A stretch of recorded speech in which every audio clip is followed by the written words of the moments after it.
ಎಲ್ಲರಿಗೂ ನಮಸ್ತೆ. ಅಕ್ಕ ತಂಗಿಯರಿಗೆ ಮತ್ತು ಅಣ್ಣ ತಮ್ಮಂದಿರಿಗೆ ಇವತ್ತು ನೂಲು ಹುಣ್ಣಿಮೆ ಮತ್ತು ರಾಖಿ ಹಬ್ಬದ ಶುಭಾಶಯಗಳು. ಅದಕ್ಕೋಸ್ಕರ ಒಂದು ಸ್ವೀಟ್ ಮಾಡ್ತಾಯಿದ್ದೀನಿ ನೋಡಿ. ಈ ಥರ 2 ಬೌಲಷ್ಟು ಅರಳನ್ನು ತೆಗೆದುಕೊಂಡಿದ್ದೀನಿ. ಇದನ್ನು ನೀರು ಹಾಕಿಬಿಟ್ಟು ತೊಳ್ಕೊಳ್ಳೋಣ ಬನ್ನಿ. ನೋಡಿ, ಅರಳಿಗೆ ಈ ಥರ ನೀರು ಹಾಕಿಬಿಟ್ಟು ಈ ಥರ ನೆನೆಸ್ಕೊಡು. ಸ್ವಲ್ಪ ಈ ಥರ ಹಿಂಗಿಬಿಟ್ಟು ಇದರಲ್ಲಿ ಇಟ್ಕೊಳ್ಳೋಣ ಬನ್ನಿ. ಸ್ವಲ್ಪ ನೀರಲ್ಲೇ ನೆನೀತಾ ಇರಲಿ, ಓಕೆನಾ? ನೋಡಿ, ಈ ಕಡೆ 2 ಬೌಲಷ್ಟು ಹಾಲು ಬೇಕಾಗುತ್ತೆ ನೋಡಿ. ಅದೇ ಬೌಲಲ್ಲೇ, ಈ ಬೌಲಲ್ಲೇ ನಾವು ಅರಳನ್ನು ತೆಗೆದುಕೊಂಡಿದ್ವಿ ಅಲ್ವಾ, ಅದಕ್ಕೋಸ್ಕರ 2 ಬೌಲಷ್ಟು ಈ ಥರ ಹಾಲು ತೆಗೆದುಕೊಂಡು ನೋಡಿ, ಈ ಥರ ಒಂದು ಪಾತ್ರೆ ಅಥವಾ ಒಂದು ಬೌಲಲ್ಲಿ ಒಂದು ದೊಡ್ಡ ಬಾಣಲಿ ಏನಾದರೂ ಒಂದು ಹಾಲು ಕಾಯಿಸೋ ಒಂದು ಪಾತ್ರೆಯಲ್ಲಿ ಈ ಥರ ಹಾಕಿಬಿಟ್ಟು ನಾವು ತೆಗೆದುಕೊಂಡಿರೋ 2 ಬೌಲನ್ನು ಹಾಕಬೇಕು ನೋಡಿ. ಹಾಲನ್ನು ಇದು ಬತ್ತಬೇಕಾಗುತ್ತೆ ನೋಡಿ. ಇವಾಗ ಹಾಲು ಬತ್ತಾ ಇದೆ ಅಂದರೆ ಇವಾಗಿನ್ನೂ ಚೆನ್ನಾಗಿ ಕೆನೆಯಾಗಿ ಕುದೀತಾ ಇದೆ. ಇವಾಗ ಇದಕ್ಕೆ ನಾವು 2 ಬೌಲ್ ಹಾಲು ತೊಗೊಂಡಿದ್ದೀವಿ ಅಲ್ವಾ, ನೋಡಿ, ಒಂದು 1/4 ಬೌಲ್ ಸಕ್ಕರೆ ಮತ್ತು ಏಲಕ್ಕಿ ಪುಡಿ, ಇದ್ರ ಜೊತೆಗೆ ಸಕ್ಕರೆ ಜೊತೆಗೆ ಹಾಲು ಕೂಡ ಬತ್ತಬೇಕಾಗುತ್ತೆ ನೋಡಿ. ಇಲ್ಲಿ ನೋಡಿ, ಇವಾಗ ನಾನು 2 ಬೌಲ್ ಅಳ್ ತಗೊಂಡಿದ್ದೆ ಅಲ್ವಾ, ನೋಡಿ 1 ಬೌಲ್ ಆಗಿದೆ. ಚೆನ್ನಾಗಿ ಹಿಂಡ್ಕೋಬೇಕು. ಹಿಂಡಿ ಈ ಥರ ಇಟ್ಕೊಂಡಾಗ 1 ಬೌಲ್ ಆಗಿದೆ ನೋಡಿ. ಅಳತೆ ಪ್ರಕಾರ 2 ಬೌಲ್ ಅಳ್ಳು, 2 ಬೌಲ್ ಹಾಲು, 1/4 ಬೌಲ್ ಸಕ್ಕರೆ ನೋಡಿ. ಈ ಸ್ವೀಟಿಗೆ ಅಂದರೆ ಇದು ಅಳ್ಳು ಹಾಲಿನ ಕೇಕ್ ಅಂತ, ಓಕೆನಾ?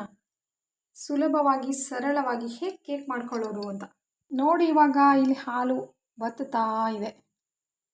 ಇನ್ನೂ ಚೆನ್ನಾಗಿ ಬತ್ತಬೇಕು ಅಂದರೆ ನಾವು 2 ಬೌಲ್ ಹಾಕಿದ್ದೀವಲ್ವ, ಅದೊಂದು ಅರ್ಧ ಬೌಲ್ ಆಗಬೇಕಾಗುತ್ತೆ, ಅಷ್ಟು ಬತ್ತಬೇಕಾಗುತ್ತೆ ನೋಡಿ.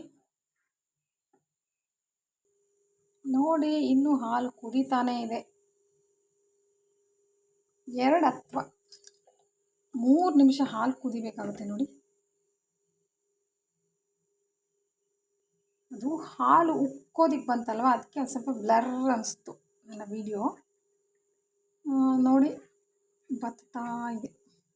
ಸ್ವಲ್ಪ ಗ್ಯಾಸು ಜಾಸ್ತಿ ಇಟ್ಕೊಂಡಿದ್ದೆ, ಅದರ ಒಂದು ಸೌಂಡನ್ನು, ಅದು ಮೇಲೆ ಉಕ್ಕಿತ್ತು ನೋಡಿ. ಇವಾಗ ಅರ್ಧದಷ್ಟು ಹಾಲೆಲ್ಲ ಬತ್ತಿದೆ. ಇವಾಗ ನಮ್ಮ ಅರಳನ್ನು ಹಾಕಿಕೊಳ್ಳೋಣ ಬನ್ನಿ. ನೋಡಿ, ಈ ಥರ ಚಂದ ಮಾಡಿ ಸ್ವಲ್ಪ ಕೂಡ ಒಂದು ಈ ಪಾತ್ರೆಗೆ ಅಂಟ್ಕೊಳ್ಳೋದಾಗೆ ನಾವು ಈ ಥರ ಮಗಿಸ್ತಾನೆ ಇರಬೇಕಾಗತ್ತೆ ಸೌಟಲ್ಲಿ, ಆಗ ನಮಗೆ ಚೆನ್ನಾಗಿ ಬರುತ್ತೆ.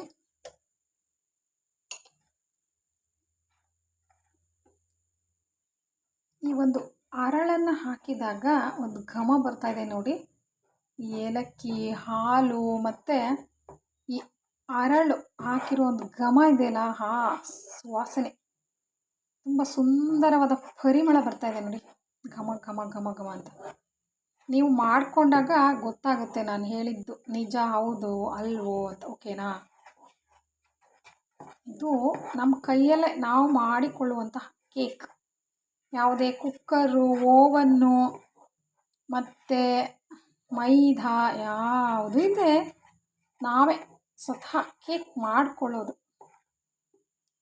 ಹೇಗೆ ಅಂತ ತೋರಿಸ್ಕೊಟ್ಟಿದ್ದೀನಿ ನೋಡಿ. ನೋಡಿ, ಇವಾಗ 3/4 ಭಾಗ ಬತ್ತಿದೆ, ಹಾಲೆಲ್ಲ ಚೆನ್ನಾಗಿ ಬತ್ತಾ ಇದೆ. ಇನ್ನೂ ಬತ್ತಬೇಕು ಅಂದರೆ ಇನ್ನೂ ಏನೇನು ಸ್ವಲ್ಪ ಹಾಲು ಕಾಣ್ತಾ ಇದೆ ಅಲ್ವಾ, ಅದೆಲ್ಲ ಬತ್ತಬೇಕಾಗುತ್ತೆ ನೋಡಿ. ನೋಡಿ, ಇಲ್ಲಿ ಇದರ ಕಲರಿಗೋಸ್ಕರ ಒಂದೇ ಒಂದು ಚಿಟಿಕೆಯಷ್ಟು ಕೇಸರಿ ಬಣ್ಣ ಹಾಕೋಣ. ಮಕ್ಕಳಾಗಿರ್ಬೋದು, ದೊಡ್ಡವರಾಗಿರ್ಬೋದು, ಕಲರಿಂಗ್ ಮುಖ್ಯ ಅಲ್ವಾ, ಅದಕ್ಕೆ ನೋಡಿ. ಈ ಸಮಯದಲ್ಲಿ ಒಂದೇ 1 ಸ್ಪೂನಷ್ಟು ತುಪ್ಪ ಹಾಕೊಳ್ಳೋಣ ಬನ್ನಿ.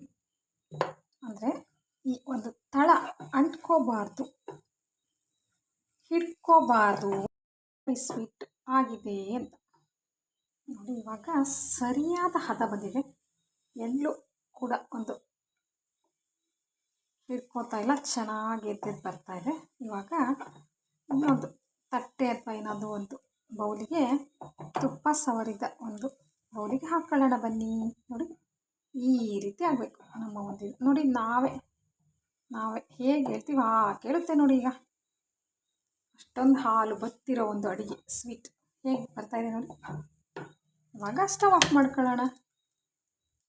ಇವಾಗ ನೋಡಿ, ಈಗ ತುಪ್ಪ ಸವರಿದ ಒಂದು ಬೌಲಿಗೆ ಹಾಕಿಟ್ಟಾಗಿದೆ.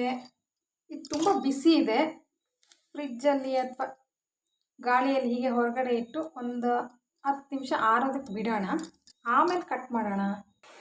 ನೋಡಿ ಇವಾಗ ಗಾರಿದೆ. ಸ್ವಲ್ಪ ಬೌಲನ್ನು ಉಲ್ಟಾ ಮಾಡಿದಾಗ ವಾವ್, ನೋಡಿ ನಮ್ಮ ಕೇಕ್ ಹೇಗೆ ರೆಡಿಯಾಗಿದೆ. ಇದಕ್ಕೆ ಸ್ವಲ್ಪ ದ್ರಾಕ್ಷಿ ಗೋಡಂಬಿಯಿಂದ ಡೆಕೋರೇಷನ್ ಮಾಡೋಣ ಬನ್ನಿ. ವಾವ್, ನೋಡಿ ಇಲ್ಲಿ ನಾನು ಹೇಗೆ ಮಾಡಿದ್ದೀನಿ ಅಂತ. ಒಂದು ಅಳ್ಳಿನ ಕೇಕ್, ಹಾಲಿನ ಕೇಕ್. ರಾಖಿ ಹಬ್ಬ ಅಲ್ವಾ, ಅದಕ್ಕೆ ರಾ ಮತ್ತು ಕಿ ಅಂತ ಬರ್ಕೊಂಡಿದ್ದೀನಿ ನೋಡಿ. ಎಲ್ಲ ಒಂದು ದ್ರಾಕ್ಷಿ ಮತ್ತು ಬಾದಾಮಿ ಒಂದಿಗೆ ಡೆಕೋರೇಷನ್ ಮಾಡಿದ್ದೀನಿ. ನೀವು ಎಲ್ಲ ಅಣ್ಣ ಮತ್ತು ಅಕ್ಕಂದಿರಿಗೋಸ್ಕರ ಈ ಒಂದು ರಾಖಿ ಹಬ್ಬಕ್ಕೆ ಈ ಸ್ವೀಟ್ ಮಾಡಿ ಅವರಿಗೆ ನೋಡಿ ಈ ಥರ ಒಂದು ಕಟ್ ಮಾಡಿಬಿಟ್ಟು ಕೊಡಿ. ನೋಡಿ ಎಷ್ಟು ಚೆನ್ನಾಗಿದೆ ಅಂದರೆ, ನಾನು ತೋರಿಸ್ತೀನಿ ನೋಡಿ. ಇವಾಗ ಎಷ್ಟು ಚೆನ್ನಾಗಿ ಬರ್ತಾಯಿದೆ ನೋಡಿ. ಈ ಥರ ಚೆಂದ ಅಂದರೆ ಚೆಂದ ಬರುತ್ತೆ ನೋಡಿ, ನೀಟಾಗೆ ಬರುತ್ತೆ. ಈ ಥರ ಕಟ್ ಮಾಡಿಬಿಟ್ಟು ಕೇಕನ್ನು ಬಾಯಿಗೆ ಹಾಕಿ ರಾಖಿ ಕಟ್ಟಿ ನೋಡಿ, ಸಖತ್ತಾಗಿರೋ ಒಂದು ಕೇಕ್ ಮಾಡಿದ್ದೀನಿ. ನೀವು ಕೂಡ ಈ ಥರ ಒಳ್ಳೆ ಹಾಲಿನ ಮತ್ತು ಹಳ್ಳಿನ ಒಂದು ಕೇಕ್, ಅತಿ ಸುಲಭ ಅತಿ ಸರಳವಾದ ಒಂದು ಕೇಕನ್ನು ಮಾಡ್ಕೊಳ್ಳಿ, ತಿನ್ಕೊಳ್ಳಿ. ಈ ಟೇಸ್ಟ್ ನೋಡಿ ಹೇಗಿದೆ ಅಂತ. ಎಲ್ಲರಿಗೂ ಮತ್ತೊಮ್ಮೆ ಅಣ್ಣ ತಂಗಿಯರಿಗೆ, ಅಕ್ಕ ತಂಗಿಯರಿಗೆ ರಾಖಿ ಹಬ್ಬದ ಶುಭಾಶಯಗಳು ನೋಡಿ. ಓಕೆನಾ? ಈ ಕೇಕನ್ನು ಮಾಡ್ಕೊಳ್ಳಿ, ತಿನ್ಕೊಳ್ಳಿ. ಓಕೆ, ಈ ಕೇಕ್ ಇಷ್ಟ ಆಗಿದೆ ಅಂದ್ಕೊಂಡಿದ್ದೀನಿ. ಓಕೆ, ಬಾಯ್.